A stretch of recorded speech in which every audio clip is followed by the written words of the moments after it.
Një festival folklorik nga fëmijët e kopshteve të Fierit përfshiu qindra vogëlush në një garë me ngjyra dhe nota tradicionale. Përtej festës dhe argëtimit, ky event që zhvillohet për herë të parë në Fier është konfirmimi një tendence në rritje për ndjekje në kurseve folklorike nga fëmijët. Drejtuesja e institucioneve parashkollore në Fier, Silvana Laze, thotë se lidhja me traditën, që në moshat e hershme nuk bëhet vetëm për argëtim, por edhe për të edukuar të vegjëlit me traditën popullore.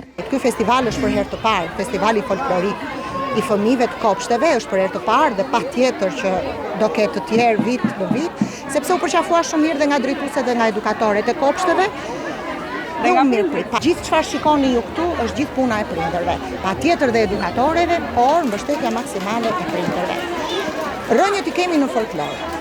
Nuk duhet të shikojmë të ardhmen pa ditur se nga vijmë. Dhe dëshmi e gjallë janë fëmijët tanë. Përpjekjet për përfshirjen e traditës folklorike në edukimin e fëmijëve fillojnë në kopsh, me atë që drejtuesja Laze i quan gjurmim të talenteve dhe kultivimin e tyre në qendra kursesh kulturore.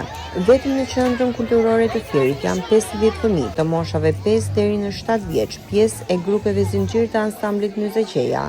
Për kurset folklorike është qendra kulturore e fëmijëve, e cila përitës vërtetës ka bërë një punë të mrekullueshme me mbledhjen e fëmijëve me pikasjen e elementeve.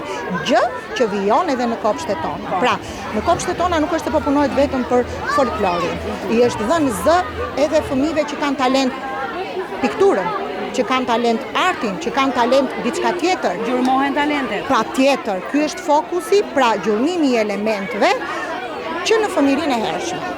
Festivali Kids Folk përfshiu edhe fëmijët e kopshtit të Romëve.